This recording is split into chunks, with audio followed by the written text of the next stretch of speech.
Okay, so we are going to now look into confidence intervals for slope. We did confidence intervals back towards the beginning of the semester, and I told you way back then that we could do confidence intervals for all kinds of different statistics. We mostly focused on p-hat and x-bar, and I gave you that template. Well, we're going to use that same idea of a template, but we're going to do it on the slope of the regression line now, okay? So before we get into the full-blown confidence interval, I want to make sure that we understand the checking of the conditions from yesterday. So let's try another example, all right? So many people believe that students learn better if they sit closer to the front of the classroom. Does sitting closer cause higher achievement, or do better students simply choose to sit in the front? To investigate, an AP statistics teacher randomly assigned students to seat locations in his classroom for a particular chapter and recorded the test score for each student at the end of the chapter. The explanatory variable in this experiment is which the row students were assigned, where row 1 is closest to the front and row 7 is the furthest away. And here are the results, including a scatter plot and the least squares regression line. So this is what they got, and this is the regression line. In fact, I have a couple other pictures to show you instead of me going to the calculator. Sometimes they'll just give you the graphs, and so you don't have to work through the process of, changing all your lists and things like that. So let's check the conditions. So this is a practice from yesterday. So remember, LINER is the acronym that I gave you to help you remember. L is for linear. We want to make sure that the scatter plot is linear. Well, this is a picture of the scatter plot. Now, it is pretty scattered, but as you can see, we were able to fit a line in there. It doesn't look curved, so we can say it's roughly linear. All right, so I'm going to come down here, and I'm going to say L. The scatter plot of row versus score shows a weak linear relationship. I said weak because, that's pretty weak. Don't worry about this space here. You don't need to leave a space like that in your notes. This is just for me to show you some of the other graphs here in a minute. But notice I did say the scatter plot of row versus score, explanatory versus response, shows a weak linear relationship. But I did mention the fact that it is indeed linear. I is for independent. Well, remember I said that you guys could use random samples, except we didn't take a random sample here. We're doing an experiment. We're trying to see if there's sitting closer will cause higher test scores or not.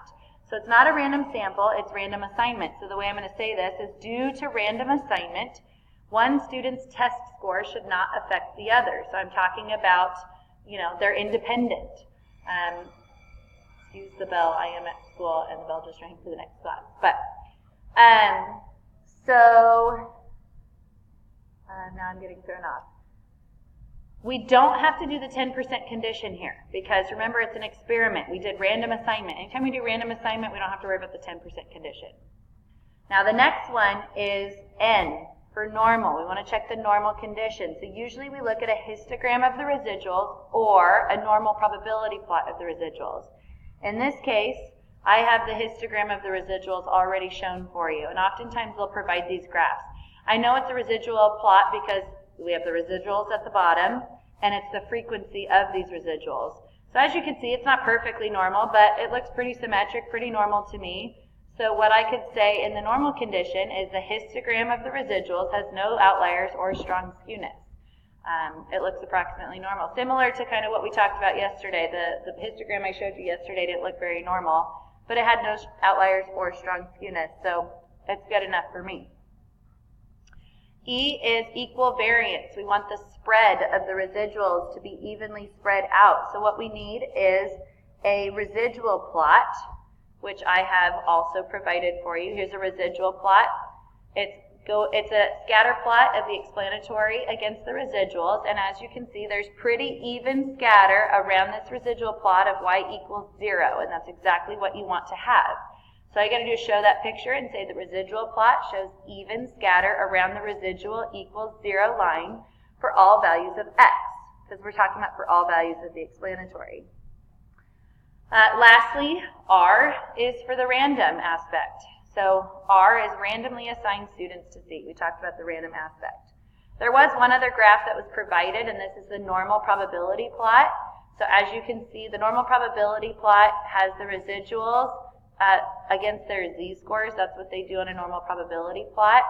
And as you can see, the normal probability plot, the dots are pretty linear. And that's how you know if it's normal or not. If it shows a linear pattern in a normal probability plot, it's approximately normal. So if I didn't want to say histogram of residuals, I could have said normal probability plot of residuals shows a linear pattern. And that would be good enough for the normal condition. So these graphs were actually all provided in the question. I wasn't able to squeeze them into your notes, so you guys could draw a little rough sketch next to each of those so that you can see that those are your conditions. And all my conditions referred to any of these graphs above. Okay, so that's how we do the conditions.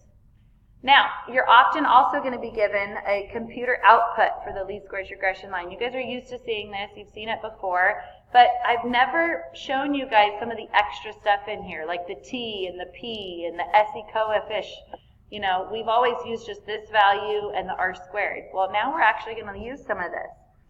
Something I want you guys to remember is this is always the y-intercept. Okay, this is all the data from the y-intercept. This is the coefficient of the y-intercept, or in other words, the y-intercept. This is the standard error. You guys are familiar with that term now. T, maybe you guys can guess, is a T distribution, and P is a P value. But we're actually never going to be using this stuff for y-intercept. The only thing we actually want is the coefficient of the y-intercept. And that's because we're not testing the y-intercept. We're testing the slope.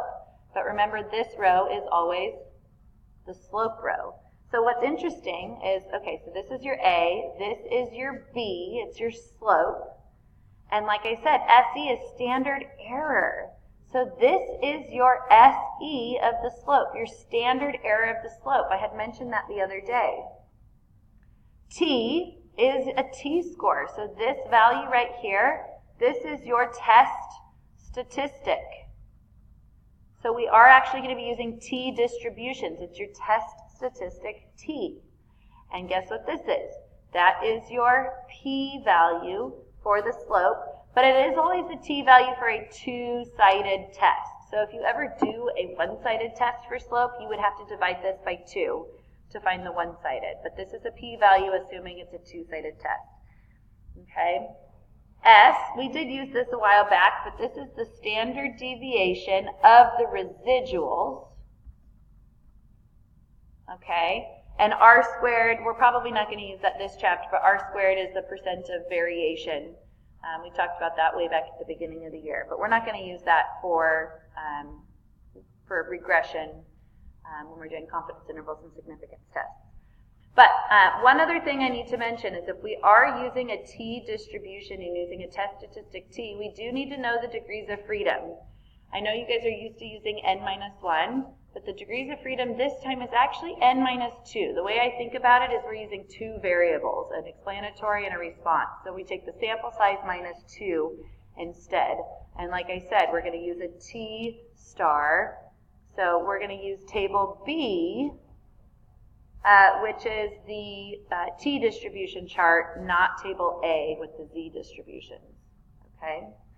So, using the information above, construct a 95% confidence interval to estimate the true slope.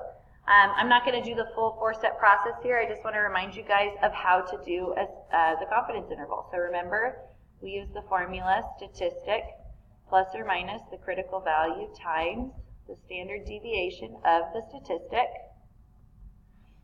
So in this case, remember I told you that this general formula is so awesome because it works for any type of statistic, not just p-hats, not just x-bars. So in this case, our statistic is not a p-hat, it's not an x-bar, it is our slope, b. Plus or minus the type of critical value we're using, I just told you we're using a t-star with slopes. Times the standard deviation of the statistic. Well, like I said, that's the standard error. I'm not going to make you actually do the formula out. You just need your standard error of the slope, which we're going to usually be able to just get from up here.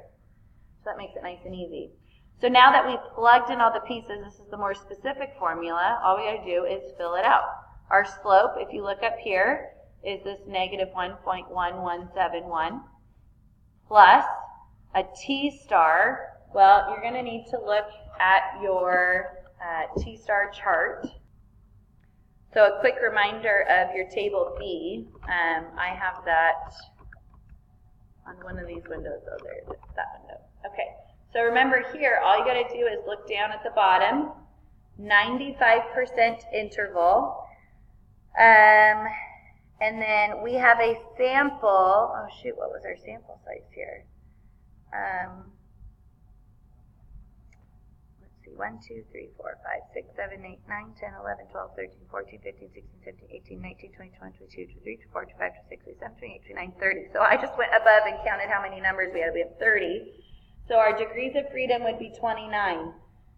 No, 28. 30 minus 2 is 28. So we go up to 28, go over to the 95% confidence interval, and we get the 2.048. All right, so that's just a reminder of how to use that table. So back into our notes, we are using a t-star of 2.048 times the standard error of the slope, which is the standard deviation of the statistic. You can just get that from this chart. You're probably never going to have to calculate it yourself. Yay! So 0.9472 is the standard error of the slope.